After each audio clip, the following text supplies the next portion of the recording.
Bonsoir et merci d'être avec nous sur Viasté, là en direct pour une nouvelle édition de MCSP. On va parler de sculpture aujourd'hui, on va parler d'une exposition, et dont une qui sera permanente avec notre invité, c'est Marc Petit. Bonsoir, merci d'être avec nous.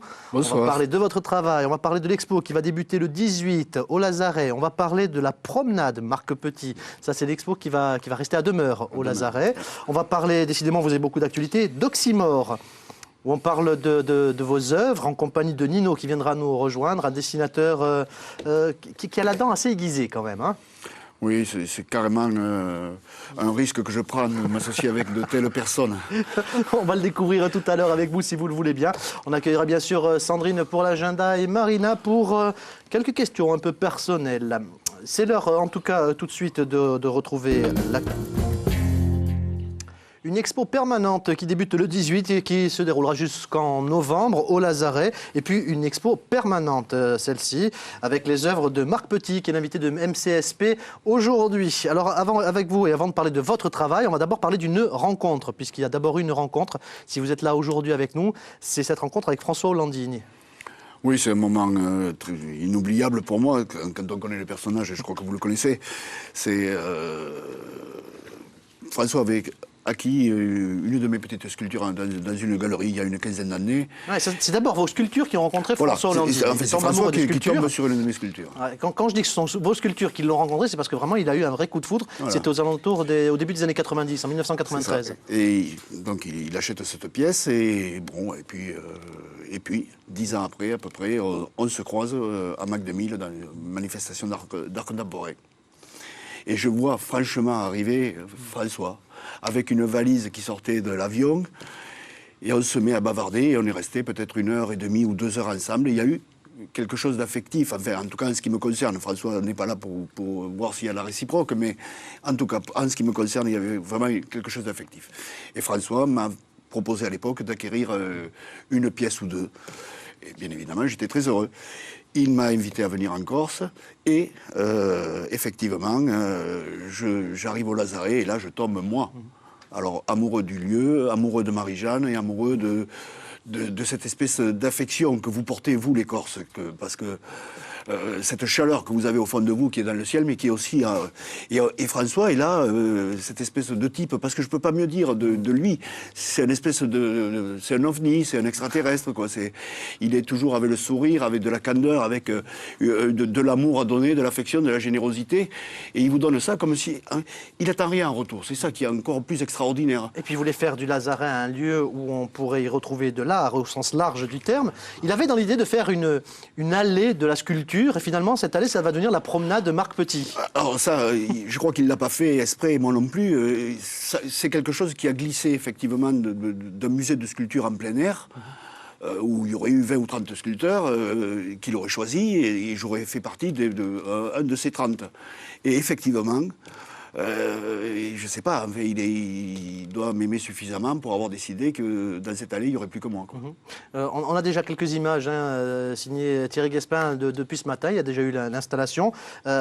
Pour vous, est-ce que ça...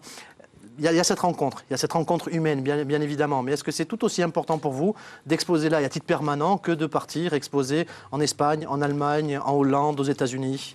Non, c'est autre chose. Si vous voulez amuser, c'est que... Il y a Itzhak Goldberg qui est critique d'art à Paris, quand je lui annonce ça, et vu qu'il va venir faire la conférence samedi, on fait un ping-pong, comme il dit, on va faire un petit débat tous les deux, enfin tous les trois, il y aura François. Itzhak, quand je lui dis ça, il me dit, mais attends, mais tu es fou, tu rentres dans l'histoire. Alors c'est vrai qu'au départ, moi, le mot musée, ça me... Je m'en moque, qu'on appelle ça musée, espace, centre, Marc Petit, enfin... Sauf que, malgré tout, je suis obligé d'admettre que petit à petit, eh ça titille ma fierté, quoi, quelque part. C'est quand même une belle reconnaissance. C'est une belle reconnaissance. Mais c'est beaucoup plus important, si vous voulez, de savoir que, ad vitam aeternam, il y aura des sculptures de Marc Petit qui sont là. C'est la pérennité. Et la pérennité, c'est vrai que, bon, par une espèce de nombrilisme, ou je ne sais pas comment on peut appeler ça, comme je dis souvent pour plaisanter, si je fais mes sculptures en bronze, c'est que j'espère qu'elles vont perdurer après moi, quoi. Et puis que, quelque part, j'aime bien faire le mariole, autrement je ferais ça en plâtre et puis ça suffirait, quoi. Mais oui, bien sûr que je travaille avec l'espoir que mon travail soit vu dans 50, 100 ans et le plus longtemps possible. Et le fait qu'il y ait un besoin musée, de laisser comme ça une trace. Oui, mais oui, parce que je suis un nostalgique, donc quelque part, il me faut des sillons. Et savoir que je creuse un sillon, pour moi, c'est vraiment quelque chose de très important. Et le musée est effectivement un sillon. Et un sillon qui est tiré par une charrue. Et la charrue, pour l'instant, c'est François, mais après, ce sera peut-être à la Fondation, après, ce sera... Et le musée est englobé à cette Fondation. Donc, pour moi, c'est très important de savoir que je laisse quelque chose aujourd'hui. On pourra venir toujours au Lazaret, à Ajaccio, voir des sculptures de Marc Petit. Pour moi, imaginez la fierté que j'ai, quoi. Je peux faire le coq aujourd'hui. Et Marc Petit, à 14 ans, qui signe ses premières sculptures, il y a déjà dans un petit coin de sa tête une pensée de ce genre? Alors, je vous promets que Marc Petit, à 14 ans, il était plus fou encore qu'aujourd'hui. Il espérait. Sauf que ça, il ne l'avait pas espéré quand même, parce que ça, c'est trop, c'est le cadeau. C'est même pas la cerise sur le gâteau, c'est le kilo de cerise sur un petit gâteau. C'est quelque chose qui en plus... C'est l'aboutissement de 30 ans de travail, ce musée, mais c'est 30 ans à venir qui me... Je suis plein d'énergie, vous vous rendez compte? Parce que j'ai plus le droit de décevoir François, quoi, aujourd'hui. Autrement, il va me dire, mais qu'est-ce que tu me fais, là? J'ai 30 ans à venir qui sont pleins d'envie, pleins d'énergie. Donc ça me regonfle, quoi. Vous avez un accent plutôt du Sud, vous parlez beaucoup avec les mains, et vous habitez à côté de Limoges? Oui, mais ça, parce que je suis pas chez moi à Limoges. J'ai été limogé. C'est Napoléon qui m'a envoyé là-bas. Oui, il pensait bien faire, je suppose. Oui, mais vous avez vu quand même, il m'a rapatrié. Il m'a ramené. On en est toujours rappelé par ses racines, voilà, quelque part. Hein. Allez, vous qui aimez ces fameux sillons, qui avaient un regard nostalgique, donc pour qui, je suppose, la tradition orale a aussi son importance, on a le bon sens populaire dans MCSP avec notre petite série Paroles d'Héry. Regardez. Et il est l'heure, un peu de tenue sur le plateau, s'il vous plaît, messieurs, dames. Dès qu'elles arrivent, chaque fois, c'est un peu le souk. Bonsoir les filles. Bonsoir. Ah, c'est un numéro de Duetti, c'est travaillé ça. Nino nous a rejoint aussi, bonsoir. Alors, si Nino est là, Marc Petit, c'est parce que vous êtes réunis dans cet ouvrage, Oxymore. Oui. Alors, on a un sculpteur, un dessinateur, c'est ça? C'est l'un qui est vu par l'autre, en fait. Oui, en fait, c'est la vision que Nino a eue de mes sculptures. Et puis, en plus, la vision qu'il a eue de notre amitié. Voilà, c'est une traduction de tout ça qui a donné naissance à ce livre. Vous êtes rencontrés comment, Nino? C'est-à-dire, à l'occasion de... Quand François t'a proposé d'exposer au Lazaret d'Ajaccio, en 2005, hein, je crois que c'était. Oui, donc à ce moment-là, il cherchait quelqu'un disponible pour aller récupérer des sculptures chez lui à Limoges, enfin à Bosmy-l'Aiguille, je ne sais pas si vous connaissez. Non, moi non plus. Hein, mais maintenant, on a donc inventé il fallait le les GPS, récupérer là-bas à Bosmy pour les ramener à Ajaccio. Donc j'étais disponible et voilà. Donc au départ, vous filez un coup de main pour transporter des sculptures. François Lani, je ne le connaissais pas encore, c'est par l'intermédiaire d'un ami qui fait partie de l'association. Et du coup, les deux artistes se rencontrent. Donc on s'est rencontrés là-bas à Bosmy-l'Aiguille. Et je vois arriver cette espèce d'engin tout noir, tout de noir vêtu, comme il dit François. Je t'ai foutu la tu faisais les cheveux un peu ébouriffés. Bon là, il est bien maquillé, on ne se rend pas compte comment, les sourcils un peu... Non, il est quand même assez loin de ses œuvres quand même, hein. Il ne faut pas exagérer non plus. Non, ça n'a rien à voir. Non. Mais apparemment, il y a quelque chose qui est passé, il y a là aussi une histoire d'amitié qui est en train de naître. C'est ce qui est dans tout projet, ce qui est important dans tout projet, c'est quand tout le monde gagne. Et quand un projet est issu d'une amitié, d'une envie, d'une volonté, parce que souvent, j'ai du courage quand même, laisser imprimer ce genre de trucs. Quoi. Mais qui a eu l'idée de cette collaboration-là? Parce qu'il y a des textes de Christian Nourbergen et François Hollandine. Donc l'idée du livre, il y a des photos de vos œuvres, bien sûr, et puis il y a des dessins de Nino qui ont retravaillé un peu vos sculptures, en quelque sorte. Ça a démarré avec le parc. Nino m'a offert un dessin de la quarantaine. Et moi, j'ai trouvé ça extraordinaire, et vu que je suis un peu fou, mais ma femme aussi. Et on était à la maison avec François, Nino, Jean et mon épouse. Et mon épouse lance comme ça, tout de go, il faudrait faire un bouquin. Et François, bien évidemment, ça c'est une super idée et tout. Sauf que le maquettiste... Un apéritif qui tourne mal, en quelque sorte. Voilà, exactement. Voilà, ça devait être une fin de soirée, je ne me rappelle plus l'heure, mais enfin... Non, ceci dit, il fallait oser, l'art contemporain et l'humour. Vous l'égratigniez, mais gentiment, quand même. Oui, il y a beaucoup d'amour dans tout ça, il ne faut pas croire. Il faut aller au-delà du dessin, en fait, il y a plein de petites choses. Il faut aller plus loin que le dessin, en fait. Il y a des sculptures qui vous ont plus inspiré que d'autres. Ah oui, j'avais aussi le choix, il m'a laissé... Bon, j'étais libre de choisir la sculpture que je voulais, à part certaines que tu voulais absolument. Oui, en plus, donc c'était déjà plus compliqué. Il y avait déjà le projet plus ou moins du musée, il y avait tout ça, donc il fallait essayer d'être cohérent dans tout ça. En même temps, ça vous permet à vous aussi de voir un petit peu, ou de vous rendre compte de la perception qu'ont les autres de votre travail. Bien sûr, mais le côté humoristique ne me gêne pas du tout. Je suis un bon vivant, j'aime la vie, moi je ne suis pas du tout comme les sculptures. Hein. Certains vont vous le demander, justement. Et on y viendra peut-être tout à l'heure. Tiens, puisqu'on parle de vous, on va continuer. Puisque Marina, en général, vous savez 2-3 choses sur nos invités. Oh, même beaucoup de choses concernant Marc. Tout à l'heure, vous parliez de lui quand il avait 14 ans. Justement, l'enfance, on va remonter assez loin. Alors, Marc était vraiment très heureux petit, puisqu'il tout autour de lui que des femmes, que des femmes, que des femmes. Donc, 3 sœurs, sa maman et la grand-mère. Et pour mieux vous situer le personnage, donc tous les matins, il avait le droit à son café au lit. Pourquoi il n'est pas devenu macho? C'est grâce à son épouse, que l'on remercie tous vivement, puisque quand une de ses sœurs demandait à la grand-mère « Et moi, je peux avoir mon café ?» Ben, tu te lèves et tu vas te le faire. Hein. Donc voilà, alors que Marc était servi. Très ému quand sa maman, qui était couturière, reçoit pour la première fois son institutrice pour des essayages. Et là, il la voit avec des sous-vêtements. Vous imaginez, pour un petit garçon, voir son institutrice en sous-vêtements. C'est pas rien quand même. Ça s'appelle les premiers émois. Les premiers émois, exactement. Alors il avait bien sûr de l'argent de poche, comme tous les enfants. Il avait à peu près 10 francs par semaine et il attendait patiemment le dimanche pour acheter 7 gâteaux. Avec cette somme, 7 gâteaux. Vous imaginez, donc gourmand quand même. Hein. Ah, c'était même pas pour partager alors? Non, tout seul. Il mangeait tout seul, ces 7 gâteaux. Jusque-là, tout est vrai? Tout est vrai. C'est même étonnant. Vous savez beaucoup Là, de on choses. évolue et on se rend compte qu'il fait certainement des sculptures magnifiques, superbes, mais pas techniques pour un rond. Pour programmer son radio-réveil, il faut se mettre à plusieurs. Et une fois programmé, il le garde. Alors, c'est le même réveil pendant des mois, hein, même parce qu'après, il ne sait plus le régler comme il faut. Vrai? C'est tout à fait vrai. Et là, on arrive, je vais vous proposer une photo. Vous allez me dire, qu'est-ce que ça vous... Qu'est-ce que vous lisez? Qu'est-ce que vous pouvez voir, Marc, ici? Ah, ça vous parle? Je vous vois venir. Donc c'est un péage d'autoroute. C'est un péage d'autoroute.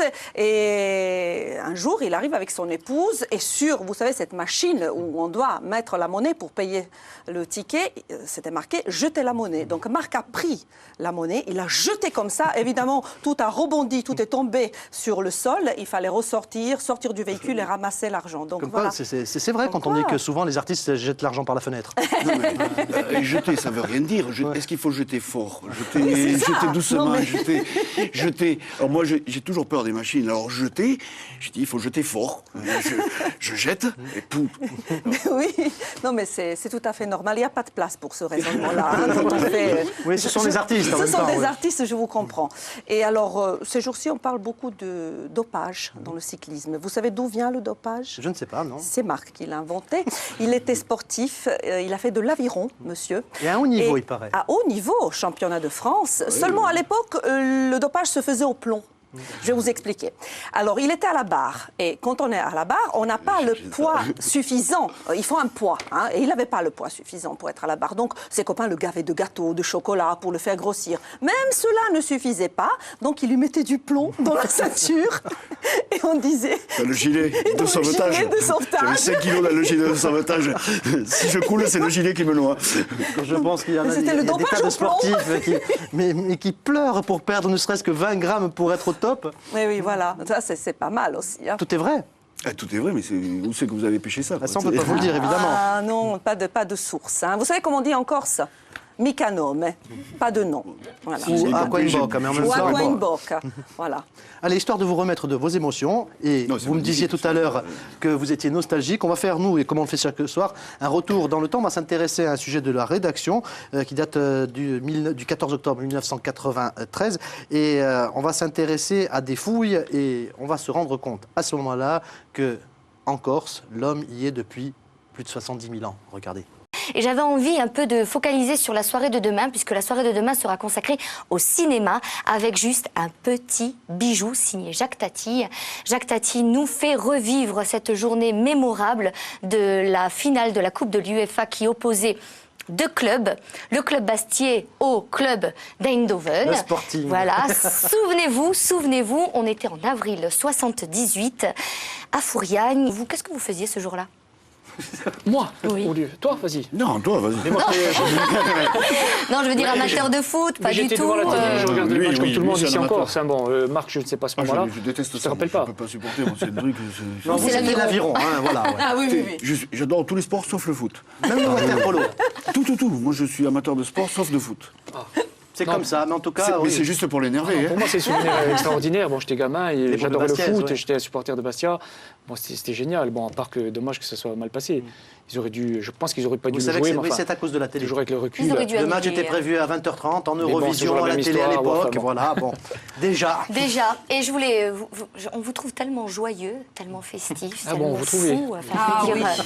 comment ça se fait que vous arrivez à nous pondre des œuvres aussi tristes?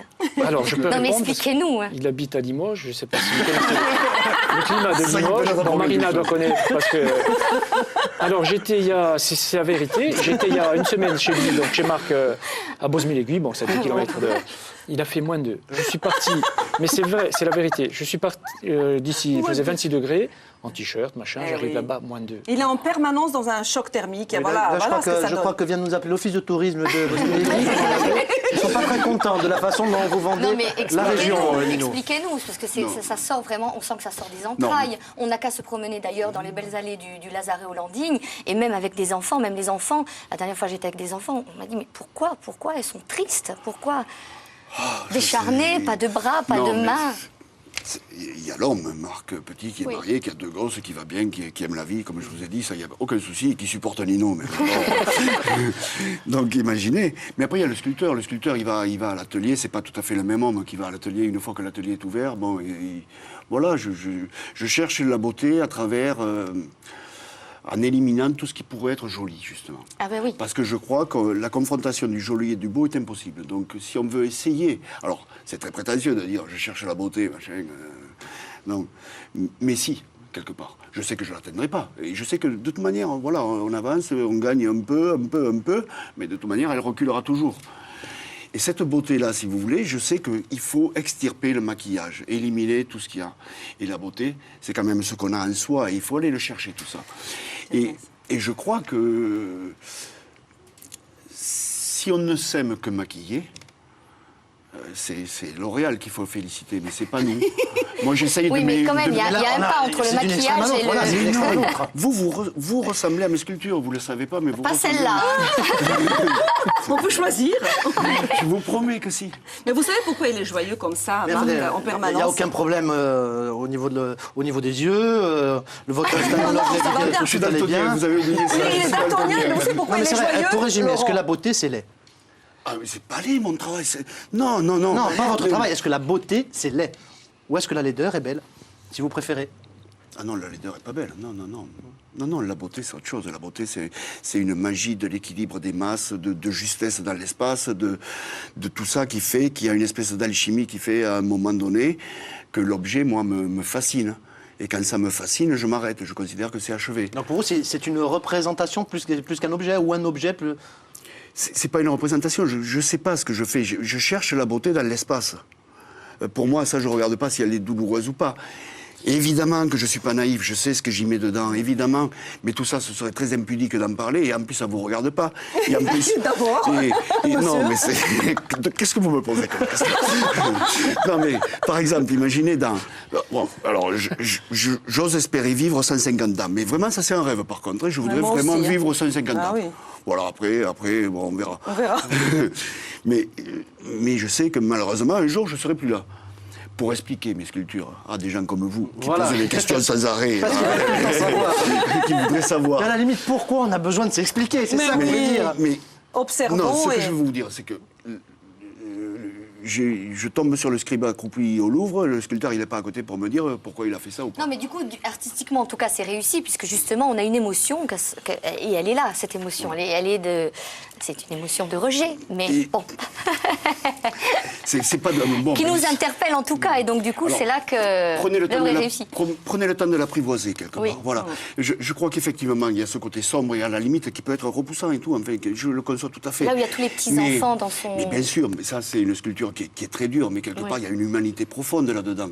Il y a une joie de vivre, il y a une densité, il y a de l'énergie. C'est pousser la vie dans ses plus petits retranchements. Et c'est là où il y a de l'espoir dans mon travail, c'est vous dire, tu vois, t'es au bout, mais t'as encore une étincelle de vie, quoi. Et vous serez belle. Vous savez, je vais vous... Bon, je ne veux pas plomber l'émission qui est plutôt sympa, quoi. Vous serez belle 10 secondes avant votre mort. C'est ce qu'on dit souvent, hein, ce fameux visage, le sourire que nous avons apparemment. Ça, c'est vrai, on dit ça. Et Sandrine a raison, ça ne laisse pas indifférent. Voilà, ouais. Et de provoquer une émotion, effectivement, on n'a pas toujours le sculpteur ou le peintre à côté de soi. Mais là, en l'occurrence, on l'avait, on n'allait pas se gêner non plus. Non, mais je vous pardonne de m'interroger. J'aurais pu remonter dans le temps, j'aurais eu Léonard de Vinci en face de moi. Je lui aurais posé 2-3 questions pour comprendre. Mais Laurent, il mange tous les soirs 1 kilo d'orange. Il est hyper vitaminé, toujours souriant, c'est normal. Ça vient de là, ça vient de là. Mais l'émotion de mes sculptures, si j'ai 30 secondes, c'est très étonnant. Le pliant que vous avez au lazaret, que vous verrez, il y a je le montre à Gand dans une expo, il y a une dame qui voit ça, mais elle est figée de l'air de dire quelle horreur. Et elle longe le stand physiquement de l'air de dire je veux pas voir.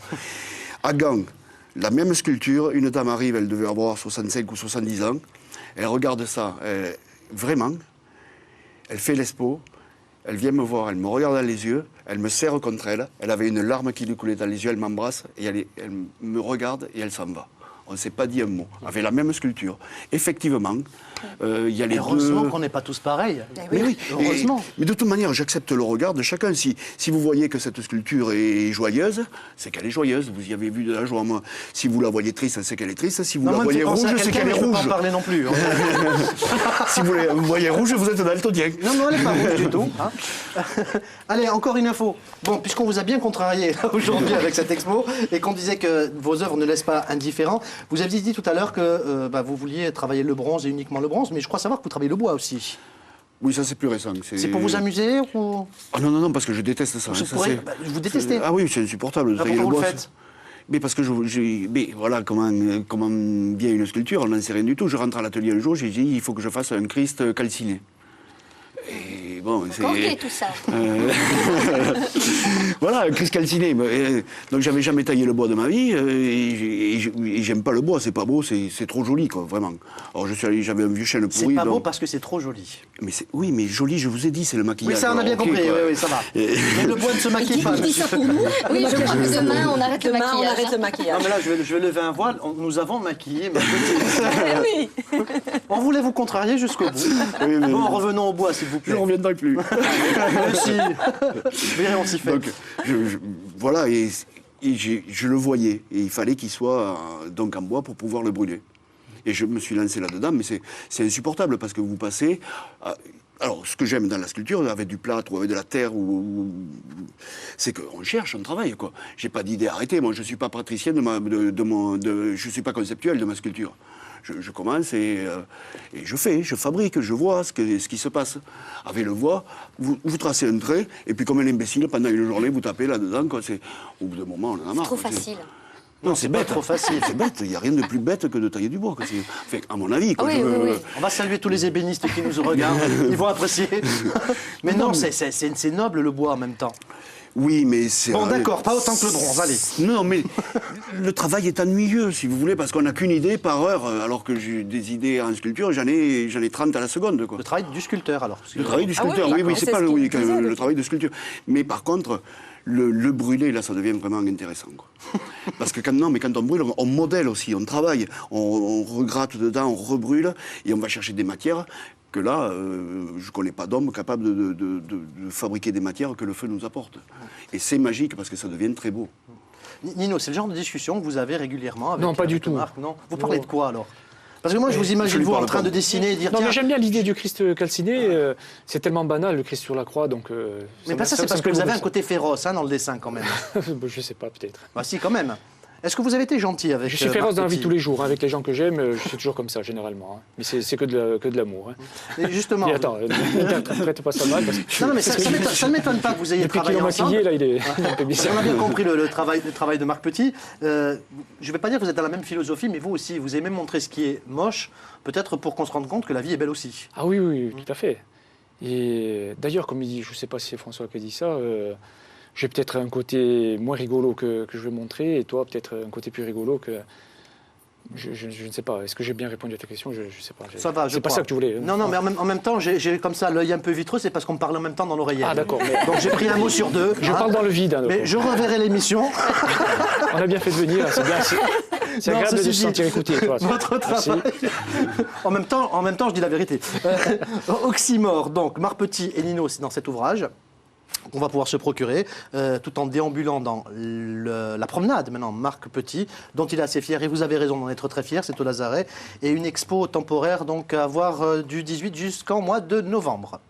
C'est un plaisir de vous recevoir avec toute cette envie de parler un peu de vous et de vous livrer un petit peu, puisque ce n'est pas tous les jours. Merci les filles. Merci à vous. On se retrouve demain, même endroit, même heure. Nous, on se retrouve samedi.